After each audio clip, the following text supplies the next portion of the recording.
रायगड सम्राट अल्पावधिक लोकप्रिय ठरलेले रायगड सम्राट रयतेच्या सेवेसाठी सदैव पुढे. रायगड सम्राट राजकीय, सामाजिक, शैक्षणिक, शेतीविषयक अचूक बातम्यांसाठी रायगड सम्राट न्यूजला सबस्क्राईब करा. आता गायनेकोलॉजी म्हणजे काय की लेडीज लोकांचे आजार, लेडीज लोकांचे प्रजननचे आजार, त्याच्याबद्दल जे काय प्रॉब्लेम्स आहेत किंवा सेक्शुअल प्रॉब्लेम्स लेडीज लोकांचे. पण काय होतं ह्याच्यामध्ये जे पुरुष लोक असतात, तर आपल्या इकडं पुरुष लोकांची मेल डॉमिनंट सोसायटी आपण म्हणतो आणि आपल्या इथं भारतामध्ये मेल इगो जास्त आहे. पण काय होतं कधी जेव्हा पुरुषाला प्रॉब्लेम होतो तेव्हा पुरुषाला कळत नाही की कुठं जायचं. आता समजा पुरुषांना प्रजनन संस्थांमध्ये काय प्रॉब्लेम झाला, म्हणजे रिप्रोडक्टिव्ह सिस्टीम मध्ये काय इन्फेक्शन झालं, साधा प्रॉब्लेम झाला किंवा सेक्शुअल प्रॉब्लेम झाला, तर त्यांना कळत नाही कारण ते गायनेकोलॉजिस्टला दाखवू शकत नाहीत कारण गायनेकोलॉजिस्ट असतात लेडीज. मग लेडीजला ते काही सांगायला ते शरम बाळगतात किंवा मग ते काय करतात, असे आयुर्वेदिक डॉक्टरकडे जातात, भोंदू डॉक्टरकडे जातात आणि मग तिकडे पैसे खर्च करतात, वेळ खर्च करतात आणि मग त्याच्यामध्ये भरपूर टाइमपास होतो आणि मग त्यांचा कॉन्फिडन्स भरपूर कमी होतो. तर त्याच्यासाठी आपण मेडिकल हॉस्पिटल निमित्त मी आणि डॉक्टर विकास भिसे आम्ही मिळून हे अँड्रोलॉजी क्लिनिक चालू केले आहे. तर अँड्रोलॉजी क्लिनिकचा अर्थ काय की पुरुषांमध्ये होणारे प्रजननचे रिप्रोडक्टिव्ह सिस्टीम मधले जे आजार आहेत त्यातले विकृती आहेत, लैंगिक विकृती म्हणजे इरेक्टाईल डिस्फंक्शन, लिंग ताठर न होणे किंवा पाणी लवकर पडणे किंवा लिंग वाकडं असणे किंवा लिंग छोटा असणे, तर हे जे वेगळे वेगळे आजार आहेत किंवा कुणाचं धातूची क्षमता कमी असते, धातूचं काउंट कमी असतात, स्पर्म काउंट कमी असतात, स्पर्मच्या हालचाली कमी असतात, त्याच्यामुळे मूल होत नाही, असे जे प्रॉब्लेम आहेत, अशा प्रॉब्लेमला प्रॉपर आपण तपासून त्याच्यामध्ये कुठं आजार आहे ते फाइंड आउट करून आपण त्याच्यावर ट्रीटमेंट, वेगवेगळे ट्रीटमेंट, त्याच्यामध्ये औषधांनी पण ट्रीटमेंट आहे, काय काय ह्याच्यामध्ये ऑपरेशन्स लागतात, ते ऑपरेशननी पण हे सक्सेसफुल ट्रीटमेंट करता येतात. आणि ह्याच्या आधी आपण गेल्या वर्षभरात आपण भरपूर असे नवीन नवीन ऑपरेशन्स केलेले आहेत. जसं मागच्या वर्षी तुम्ही आला असाल तर मी एक मुलगा होता 26 वर्षाचा, त्याचं लिंग एकदम छोटं होतं, तर त्याचं आपण पिनाईल लेंथनिंग सर्जरी आपण केली होती. त्याला मायक्रोपेनिस होतं, त्याचं आपण सक्सेसफुली ऑपरेशन केलं आणि तो आता लग्न पण होतंय त्याचं. दुसरे मध्ये ऑपरेशन केलं, त्या मुलाला 26 वर्षाचाच होता, त्याच्या धातूंमध्ये सिमेंटमध्ये धातूच नव्हते, त्याला म्हणतात एझोस्पर्मिया. तर त्याचं आपण मायक्रोस्कोपिक व्हेरिकोसिलेक्टमी ऑपरेशन केलं आणि 6-8 महिने हॉर्मोनल थेरपी दिली. त्याच्यानंतर त्याच्या सिमेंट म्हणजे वीर्यामध्ये भरपूर धातू आले, 26 मिलियन त्याचं काउंट झालं. असे सक्सेसफुल आपण ऑपरेशन्स करतोय. तर अशा पेशंट्सना त्यांचे जे वेगवेगळे लैंगिक आजार आहेत, त्यांचे प्रजनन संस्थेमधले जे आजार आहेत, त्याचं आपण प्रॉपर मार्गदर्शन करून त्यांना आपण प्रॉपर निदान करून त्यांची ट्रीटमेंट करण्यासाठी आपण हे अँड्रोलॉजी क्लिनिक हे उघडलेलं आहे. तर असं अँड्रोलॉजी क्लिनिक नवी मुंबईमध्ये कुठंच नाहीये, इव्हन अपोलो, फोर्टिस, MGM कुठंच नाहीये. तर हे आपण मेडिकल हॉस्पिटलच्या साह्याने आपण इथं चालू केलेलं आहे.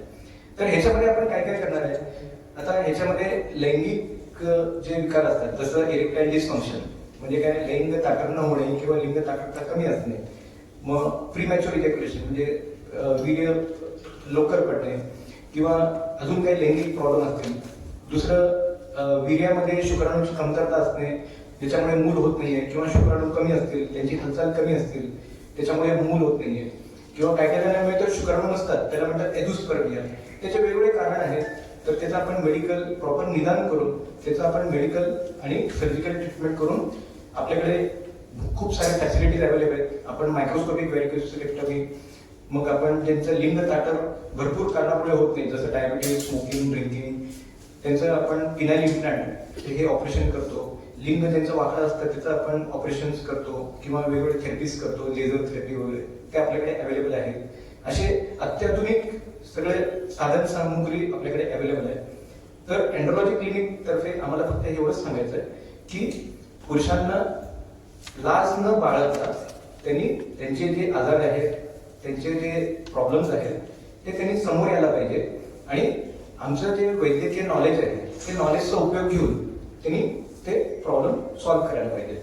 कारण वैद्यकीय मार्गदर्शनाखालीच त्यांचे जे प्रॉब्लेम्स आहेत ते आपण सॉल्व्ह करू शकतो. आता ह्याच्या पुढे आमचा अजून एक प्लॅन आहे की एक पुढच्या 2-3 महिन्यामध्ये आम्ही जेंडर चेंज क्लिनिक हे चालू करणार आहे. जेंडर चेंज म्हणजे तुम्ही ऐकलंच असेल की पुरुषचं बाई आणि बाईचं पुरुष. तर आपल्याकडे समाजामध्ये काही असे व्यक्ती असतात ज्यांना असं वाटतं की मी पुरुष आहे, म्हणजे पुरुषाच्या बॉडीमध्ये आहे, पण मला लहानपणापासूनच मला मुलींचे खेळ खेळायला आवडतात, असे काही असतात. तर त्यांचं आणि प्लस बायकांचं पण तसं असतं. काय काय मुली असतात ते लहानपासून पुरुषांचे खेळ खेळतात किंवा त्याला आपण टॉमबॉय असं म्हणतो. तर त्यांच्यासाठी आजकाल जेंडर चेंज ऑपरेशन हे नवीन प्रकारचं ऑपरेशन आहे. म्हणजे पुरुषाचं बाई करणे आणि बाईचं पुरुष, त्याच्यामध्ये भरपूर मोठा टीम वर्क लागतो. तर ते टीम वर्क आपण इथे उभं करणार आहे आणि पुढच्या 2-3 महिन्यामध्ये आपण हे जेंडर चेंज क्लिनिक हे नवी मुंबईमध्ये आपण पहिल्यांदाच मेडिकल हॉस्पिटल तर्फे आपण इथं हे प्रक्रिया चालू करणार आहे.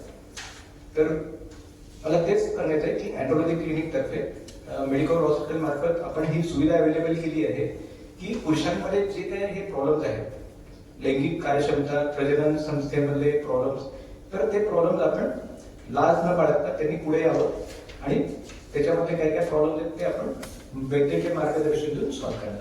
आता याच्यामध्ये काय काय ऑपरेशन्स आपण करतो ते डॉक्टर विकास बिसे तुम्हाला, माझे असोसिएट डॉक्टर विकास बिसे तुम्हाला सांगते. सांगितलं तुम्हाला मेडिकल हॉस्पिटल ऑलमोस्ट 4 वर्ष झाले नवी मुंबईमध्ये आहे. मी 3-3.5 वर्ष मेडिकल हॉस्पिटलमध्ये आता आहे. थ्रूआउट द 3 वर्षाच्या जर्नीमध्ये आम्ही न्यूरोलॉजी प्लस अँड्रोलॉजी, किडनी ट्रान्सप्लांट सगळ्या सर्जरीज केलेल्या आहेत. आतापर्यंत झालेल्या कामामध्ये आम्ही एक इंटरनॅशनल पेशंट होता दुबईचा, त्याला फिनाईल इम्प्लांट केलं होतं. तर डोमेस्टिक पेशंट पण असतात फिनाईल इम्प्लांट करणारे. आजकालचं जग जे आहे ते एआयचं जग आहे, सगळ्यांना माहिती आहे. टेक्नॉलॉजी ऍडव्हान्स झालेली आहे. पण अजूनही आपण नवी मुंबईत राहत असून पण त्या 10 लोकांना विचारलं की तुम्हाला इरेक्शनचा प्रॉब्लेम आहे तर कोणाला दाखवायचा किंवा मेल सेक्शुअल हेल्थसाठी कोण डॉक्टर आहे त्याला दाखवलं पाहिजे, त्या अवेअरनेस तेवढा नाहीये. हॅव्हिंग सेड दॅट आता हळूहळू नवीन जनरेशन जी येते ती अवेअर होतीये. पण अजूनही जे ओल्ड लोक आहेत जे जास्त तंत्रज्ञान यूज करत नाही त्यांना अजून माहिती नाही की या प्रॉब्लेमसाठी कुठे गेले पाहिजे. हे क्लिनिक चालू करण्यामागचा हेतू हाच आहे की आपण एंड्रोलॉजीसाठी डेडिकेटेड एक ओपीडी चालू करणार आहोत. पण अदरवाईज ऑल्सो तुम्ही आम्हाला भेटू शकता. असं काही नाही की याच एंड्रोलॉजीच्या टाइमला आलं पाहिजे, बाकी टाइमला पण तुम्ही येऊन आम्हाला भेटू शकता. पण एक डेडिकेटेड सर्च मारलं तर तुम्हाला भेटलं पाहिजे. एक आम्ही त्यामध्ये पण चेंजेस करू, काय काय करता येतील ते. सर्जरी ऑफर करायचं झालं तर आतापर्यंत आम्ही आता जसे पेशंट आमच्याकडे येतात, इरेक्शनचा प्रॉब्लेम असेल ते स्वतःला डिक्लेअर करून टाकतात की मला इरेक्शनचा प्रॉब्लेम आहे. तर हे मिसइन्फॉर्मेशन असते. बऱ्याचदा लोकांना वाटतं ऑनलाईन सर्च केल्यानंतर की मला हा प्रॉब्लेम आहे.